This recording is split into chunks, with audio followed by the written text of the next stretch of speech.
है। 6 दिन से ये रेस्क्यू ऑपरेशन चल रहा है और आप अंदाजा लगा सकते हैं कि कितनी बड़ी ढिलाई यहाँ पर इस रेस्क्यू ऑपरेशन में की गई है। चेतना की मां जिसका रो रो कर बुरा हाल है, ना वो कुछ खा रही है, ना बोलने की कंडीशन में इस वक्त है। परिवार वाले लगातार ये उम्मीद कर रहे हैं कि अब जाकर उनकी बच्ची बाहर निकलेगी, लेकिन 6 दिन हो चुके हैं, अभी तक बच्ची का कोई पता नहीं है। 3 साल की ये बच्ची 115 घंटे से बोरवेल के अंदर फंसी हुई है।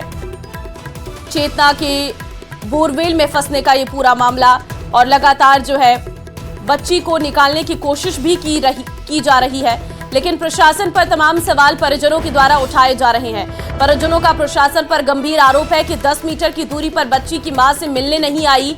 आपको बता दें कि कलेक्टर 100 मीटर की दूरी पर बच्ची की मां भी है, लेकिन कलेक्टर आई और बच्ची की मां से तक मिलने नहीं आई, ऐसा आरोप लगाया जा रहा है परिजनों के द्वारा।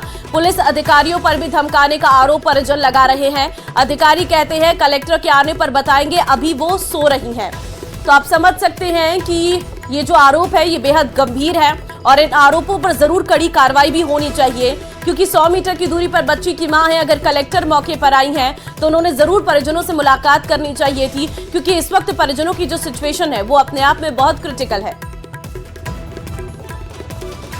हुए देखते हुए ये लड़की की मम्मी है, लड़की के पापा बाहर है, इसका 6 दिन में इतना बुरा हाल हो गया, नहीं तो इसने खाना खाया, नहीं पानी पिया, रो रो के बुरा हाल कर रखी है। कलेक्टर साहिबा बाहर आती है। फर्स्ट बात तो ये कि लड़की को गिरे हुए 3 दिन हो चुके थे, उसके बाद रात को 12 बजे वो यहाँ पहुँचती है।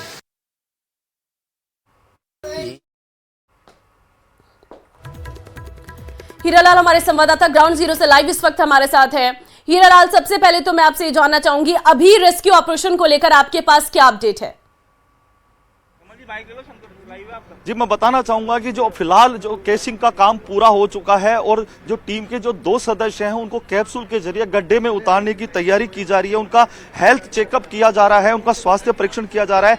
उनको भेजने से पहले एक पाइप है जो उस गड्ढे में डाला जा रहा है, ऑक्सीजन पाइप डाला जा रहा है, साथ ही एक पीवीसी पाइप भी उसके जरिए गड्ढे में डाला जा रहा है ताकि उसमें जो वायर है वो भेजा जा सके। उसके बाद हर 20 मिनट बाद जो 2 सदस्यीय टीम अंदर जा रही है उनको बाहर निकाला जाएगा। उसके बाद दूसरी टीम है वो अंदर जाएगी। इस प्रकार है जो 3 सदस्यीय जो टीम है वो 3 बार वो अंदर जाकर बाहर आएगी। उसके बाद वो पूरे गड्ढे की जो स्थिति है वो आकर चेक करेगी। उसके बाद जो सुरंग बनाने का कार्य है, जो 10 फीट की सुरंग है, जो एल बेंड सुरंग है, उसको खोदने का कार्य किया जाएगा। मेरे सहयोगी आपको लगातार तस्वीरों में दिखा रहे हैं किस प्रकार से जो रेस्क्यू ऑपरेशन को अंजाम दे रहे हैं। लेकिन सबसे बड़ी बात यह कि 115 घंटे का समय बहुत लंबा समय होता है। आखिर ये जो समय लगा उसके जिम्मेदार कौन है?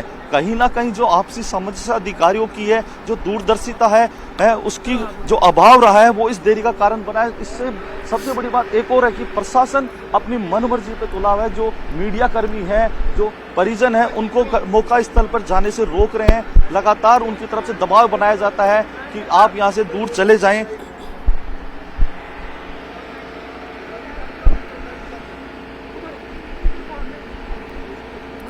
बिल्कुल हीरालाल, हम नजर भी बना रहे हैं क्योंकि यहाँ पर अंदर आपको जाने नहीं दिया जा रहा है। परिजनों का भी यही आरोप है कि पुलिस अधिकारियों से बात करते हैं तो वो धमकाते हैं। जी बिल्कुल, देखिए जवाबदेही तो बनती है, जिम्मेदारी तो बनती है इन जिम्मेदारों की। जब रेस्क्यू ऑपरेशन कर रहे हैं और हम वही तस्वीरें दिखा रहे हैं जो किस प्रकार से है, जो बच्ची को बचाने की जो जद्दोजहद है वो हम दर्शकों तक पहुंचा रहे हैं। लेकिन प्रशासन अपनी नाकामी छुपाने के लिए ना तो मीडिया को अंदर जाने दे रहा है, ना परिजनों को कोई अपडेट दे रहा है। इनकी तरफ से लगातार दबाव बनाया जा रहा है, परिजनों को भी धमकाया जाता है। क्योंकि हमने परिजनों से बात की, उनका कहना है कि जिला कलेक्टर उनसे मिलने नहीं आई, जो जिम्मेदार अधिकारी हैं वो उन तक नहीं पहुंच पा रहे हैं। उनको जो आश्वासन है केवल आश्वासन के अलावा उनके पास कुछ नहीं है, क्योंकि 115 घंटे का जो समय बीता है बहुत लंबा समय है। क्योंकि बच्ची की जो सांस है वो एक एक सेकंड पर भारी है। तो लगातार कहा जा सकता है कि जिस प्रकार से जो रेस्क्यू ऑपरेशन है, क्योंकि जिस प्रकार से इनकी दूरदर्शिता का अभाव इस पूरे रेस्क्यू ऑपरेशन में नजर आया, वो प्रशासन की नाकामी साबित होती है। पहले जुगाड़ू टेक्निक पर ये लोग निर्भर रहते हैं, उसके बाद पाइलिंग मशीन बुलाई जाती है, पाइलिंग मशीन आती है, उसको चेंज किया जाता है, फिर हाइड्रोलिक मशीन बुलाई जाती है। इसमें भी बड़ा पेच आता है कि हाइड्रोलिक मशीन जो 50 फीट वजनी होती है, उसके बाद जो 100 फीट वजनी जो हाइड्रोलिक मशीन है उसको बुलाकर ये केसिंग का काम किया जाता है। लेकिन सबसे बड़ा जो रात को जो वाकया हुआ वो कहीं ना कहीं इस प्रशासन की नाकामी साबित करता है, क्योंकि जो केसिंग पाइप है, जो गड्ढा खोदा गया था, वो टेढ़ा खोदने की जो बात आ रही है वो भी हमारे सूत्रों के अनुसार हमारे तक पहुंची है। जो गड्ढा खोदा गया उसके बाद हाइड्रोलिक मशीन को पाइप को दबाकर उसको पाइप को अंदर डाला गया। उसके बाद अब कैप्सूल से 2 सदस्यीय टीम को अंदर भेजे जाने की तैयारी की जा रही है। ठीक है, उसके बाद जो है वो जो मैनुअल सुरंग है वो खोदी जाएगी क्या हीरालाल, और फिर वो जो बच्ची तक पहुंचने के लिए आगे की तैयारी होगी? जी बिल्कुल, मैं बताना चाहूँगा कि जो 2 सदस्यीय टीम अब जो इस गड्ढे में जा रही है उसको भेजने की जो तैयारी है, इस प्रकार से जो 6 सदस्यीय टीमें जो बनाई गई है वो इस गड्ढे में जाएंगे। लगातार 1 घंटे की इस प्रक्रिया में जो तीन टीमें हैं वो लगातार हर 20 मिनट के बाद चेंज होगी। वो अंदर जाके जो स्थिति गड्ढे, क्योंकि 170 फीट का जो गड्ढा खोदा गया है वो उस गड्ढे की स्थिति मालूम करेगी। इसके अंदर जो ऑक्सीजन पाइप दिया जा रहा है, साथ ही जो पीवीसी पाइप है, तस्वीरों में मैं दिखाना चाहूँगा कि ये वो पीवीसी पाइप है, इसके जरिए जो वायर है, इलेक्ट्रॉनिक वायर है, वो इस गड्ढे में भेजे जा रहे हैं।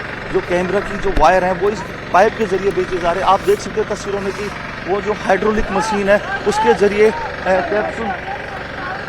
कैप्सूल इस गड्ढे में भेजा जाएगा। उसमें 2 लोग शामिल होंगे, जो कमांडो एसडीआरएफ के जो ट्रेंड जो सदस्य हैं वो इस गड्ढे में जाएंगे। उसके बाद 1 घंटे की प्रक्रिया के बाद जो एल बैंड की जो सुरंग है 10 फीट के लगभग जो सुरंग बनानी है वो बनाई जाएगी। इसके बाद उस बच्ची को बाहर निकालने की जो प्रक्रिया है वो कोशिश की जाएगी। जी ठीक है, लेकिन ये किस तरीके की तैयारी है कि अभी 2 जाएंगे फिर वो बाहर आएंगे, फिर 2 लोगों को आप बता रहे हैं, इस तरीके का जो प्रोसीजर है ये क्यों अपनाया जाएगा? जी मैं बताना चाहूँगा क्योंकि 170 फीट की जो गहराई है वो कम नहीं होती है। नीचे का तापमान भी अधिक होता है, साथ ही जो नीचे हीटिंग होती है, कहीं ना कहीं जो मौसम जो वातावरण है उसको अनुकूल बनाने के लिए, उस वातावरण से वाकिफ होने के लिए 2 सदस्यों को किसी प्रकार की हेल्थ प्रॉब्लम ना हो, इसलिए उससे अनुकूल होने के लिए पहले 2 सदस्यीय टीम जाएगी। 20 मिनट तक वो उस गड्ढे में रहेगी, उसको जो वातावरण है उसको अनुकूल होने का प्रयास करेगी, किसी प्रकार की हेल्थ प्रॉब्लम ना हो। इसके बाद वो 2 सदस्यीय टीम है बाहर आएगी, फिर जो दूसरी टीम है वो अंदर जाएगी। इसी प्रकार से फिर तीसरी टीम अंदर जाएगी।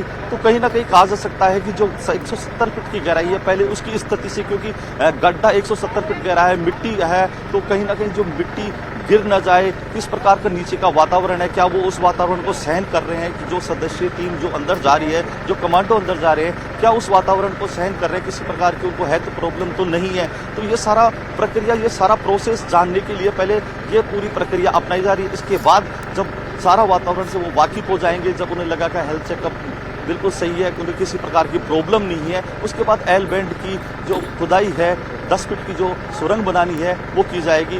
वो भी इसी प्रकार से की जाएगी कि पहले जो 2 सदस्यीय टीम है, जो रेट माइनर जो इक्विपमेंट के जरिए हाथों से मैनुअली जो उसकी खुदाई करनी है, जो रेट माइनर्स की टीम है उसका भी सहयोग लिया जाएगा।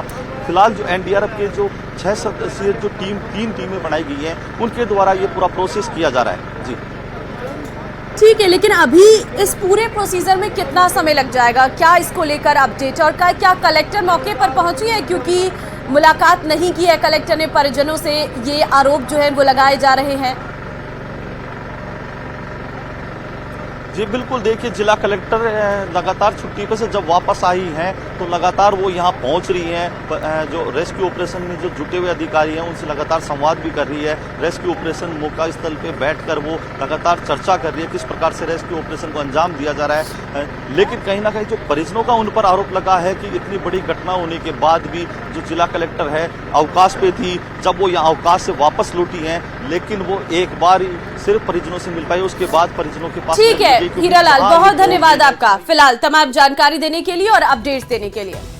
और अब अजमेर से बड़ी खबर आपको देंगे, जहां पर युवाओं में हथियार दिखाने का क्रेज जो है वो बढ़ता जा रहा है। बाइक सवार युवक, हाथ में दिखा पिस्टल नुमा हथियार, और कार सवार ने वीडियो बनाया, सोशल मीडिया पर वायरल भी किया है। बाइक पर 3 युवक सवार, एक के हाथ में पिस्टल नजर आ रही है। देखिए जरा, ये है वो वीडियो जिसमें आपको 3 लोग बाइक पर सवार नजर आ रहे होंगे। पहले तो यहीं पर नियमों की धज्जियां उड़ाई जा रही हैं। 3 बाइक पर बैठे हैं, किसी ने भी कोई हेलमेट नहीं पहना है और फिर हाथ में पिस्टल रखी हुई है। अब ये वीडियो जो है वो वायरल हो रहा है। हालांकि इस वायरल वीडियो की पुष्टि न्यूज़ 18 नहीं करता है। शहर के मुख्य मार्ग पर घूमते नजर आए ये बाइक सवार, सड़क पर गैंगस्टर स्टाइल में चल रहे बेखौफ बदमाश और पुलिस की गश्त प्रणाली को चुनौती दे रहे ये बाइक सवार। न्यूज़ 18 नहीं करता वीडियो की पुष्टि। कोटा में लगातार दूसरे दिन चाकू से हमला कर एक और व्यक्ति की हत्या करने का मामला आया है सामने। सुभाष नगर इलाके में गाली गलौज करने से टोकने पर बदमाशों ने ताबड़तोड़ हमला कर एक व्यक्ति की हत्या कर दी है।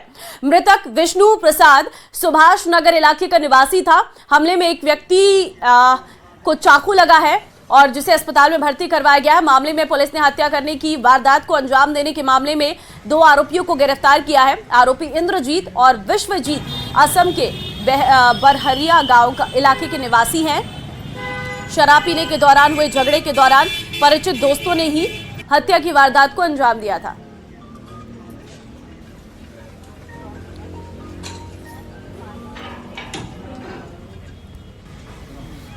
बढ़ते आगे, प्रदेश में संस्कृत शिक्षा विभाग की वरिष्ठ अध्यापक परीक्षा आज से शुरू होगी, जो राजस्थान लोक सेवा आयोग की तरफ से करवाई जा रही है। इस परीक्षा का आयोजन अगले 5 दिन तक प्रदेश भर में होगा। 3 तस्वीरों में देखिए जहां परीक्षा को लेकर सुरक्षा के पुख्ता इंतजाम किस तरीके के हैं। कोटा, झुंझुनू, श्रीगंगानगर में तस्वीरें हैं जहां पर पूरी गाइडलाइंस के हिसाब से जो है परीक्षा करवाई जा रही है। आज से वरिष्ठ अध्यापक परीक्षा शुरू हो रही है और फिलहाल संस्कृत शिक्षा विभाग की वरिष्ठ अध्यापक परीक्षा सुबह 9:30 बजे से शुरू होगी। पहली पारी की ये परीक्षा को लेकर जो गाइडलाइंस बनाए गए हैं उसी अनुसार जो है पूरी तैयारियां की गई हैं और सभी की चेकिंग की जा रही है।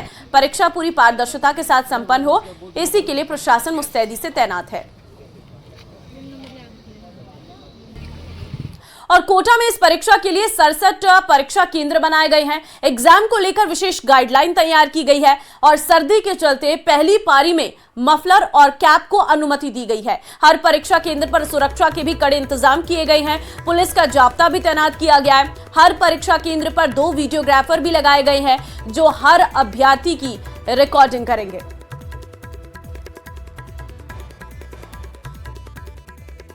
शिक्षा विभाग की वरिष्ठ अध्यापक परीक्षा आज से शुरू हो गई है। 4 दिन तक ये परीक्षा चलने वाली है। आरपीएससी इस परीक्षा को करवा रहा है और फिलहाल देख सकते हैं कि 2 पारियों में ये परीक्षा 9:30 से 12 बजे तक, दूसरी पारी में 2:30 बजे से 5 बजे तक ये परीक्षा होगी। कोटा में 67 परीक्षा केंद्र इस परीक्षा को लेकर के बनाए गए हैं और फिलहाल देखिए आप कोटा के एक सेंटर का नजारा, जहां पर आप देख सकते हैं कि फिलहाल जो एंट्री है वो एग्जाम सेंटर पर दी जा रही है। बकायदा इस परीक्षा को लेकर के पूरी की पूरी जो गाइडलाइन है वो तय की गई है और उस गाइडलाइन के मुताबिक जो तमाम चीजें हैं उनको फॉलो करते हुए जो है वो यहाँ पर तमाम स्टूडेंट्स को एंट्री दी जा रही है। हर परीक्षा केंद्र पर 2 वीडियोग्राफर जो है वो नियुक्त किए गए हैं। वहीं पर एग्जाम को लेकर के स्पष्ट है कि कोई भी मेटल से जुड़ी चीज यहाँ पर नहीं ले जाई जा सकती। ट्रांसपेरेंट पेन जो है वो यहाँ पर लेकर के जाया जाएगा। मैम, किस तरह की गाइडलाइन है इस एग्जाम को लेकर के जिसको फॉलो किया जाए? सर, गाइडलाइन हमेशा सारी सेम रहती है। सर्दी को देखते हुए ड्रेस कोड में सिर्फ 2 चेंजेस हैं कि इस बार इनको मफलर टोपी अंदर ले जाना अलाउड है। बाकी सारे नियम वैसे ही हैं जो सारे 9:30 बजे से 12 बजे तक उसके लिए ये जो अलाउ है वो किया गया है। लेकिन देख सकते हैं आप कि इस एग्जाम के लिए पूरी गाइडलाइन की पालना, पूरी जांच पड़ताल, पूरी चेकिंग के बाद में फिलहाल जो है वो एंट्री दी जा रही है। जैसा मैंने बताया, कोटा में 67 परीक्षा केंद्र बनाए गए हैं और करीब करीब एक पारी में 6,500 के करीब जो परीक्षार्थी हैं वो इस परीक्षा में शामिल हो रहे हैं। तमाम जो स्टूडेंट्स हैं वो एग्जाम सेंटर पर पहुंच रहे हैं, अपने एग्जाम को दे रहे हैं। हिमांशु मित्तल, न्यूज़ 18 कोटा। वहीं झुंझुनू में राजस्थान लोक सेवा आयोग की ओर से संस्कृत शिक्षा विभाग के वरिष्ठ अध्यापक भर्ती परीक्षा आज से शुरू हो गई है। परीक्षा से पहले केंद्रों पर अभ्यर्थियों की गहनता से जांच के बाद उन्हें प्रवेश दिया गया। परीक्षा के पहले दिन करीब 10,000 अभ्यर्थी शामिल होंगे और परीक्षा से 1 घंटे पहले ही अभ्यर्थियों का प्रवेश बंद कर दिया गया है। इसके अलावा सर्दी को देखते हुए अभ्यर्थियों को गर्म कपड़ों की छूट दी गई है।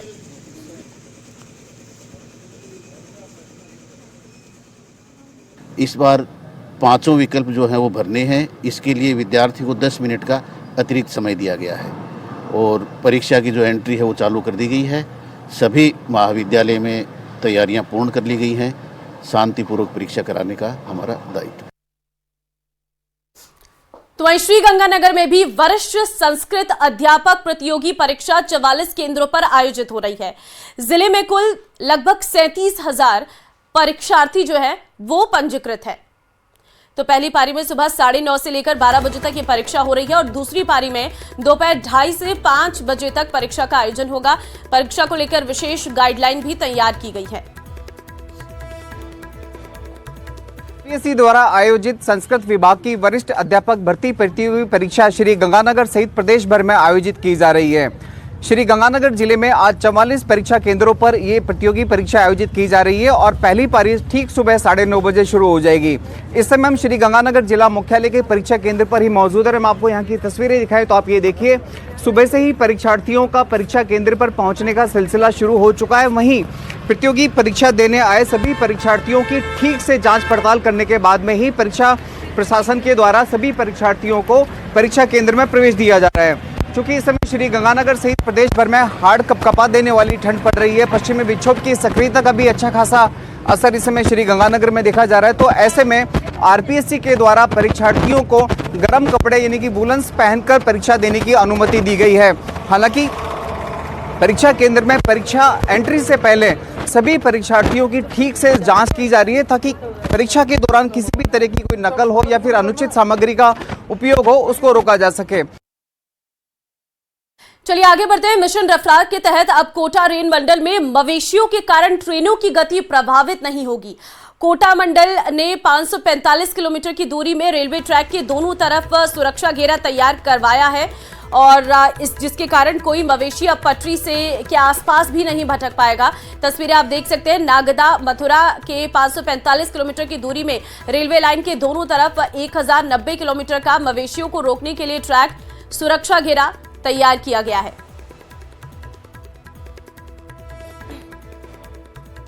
चलिए बात मौसम की कर लेते हैं क्योंकि प्रदेश में बारिश का दौर जारी है। आज प्रदेश के 28 जिलों में येलो अलर्ट है, जिसमें 6 जिले ऐसे हैं जहां पर बारिश, जबकि 22 जिले ऐसे हैं जहां पर कोहरे छाने के आसार हैं। और आपको यह भी जानकारी दे दें कि अलवर, बारा, भरतपुर, धौलपुर, कोटा और इसी के साथ ही झालावाड़ में मेघ गर्जन के साथ हल्की बारिश के आसार जताए गए हैं और कई जिलों में हल्की बारिश देखने को भी मिली है। बरसात के बाद तापमान में भी गिरावट देखने को मिल रही है। आपके सामने 4 तस्वीरें हैं। कोहरे की आगोश में पूरा शहर नजर आ रहा है।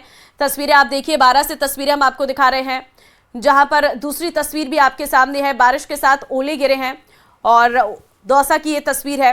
कोटा में भी हर तरफ कोहरा नजर आ रहा है और बारिश के कारण ठंडक जो है वो सवाई माधोपुर में बढ़ गई है और कोहरा जिसके चलते विजिबिलिटी पूरी तरीके से कम हो गई है।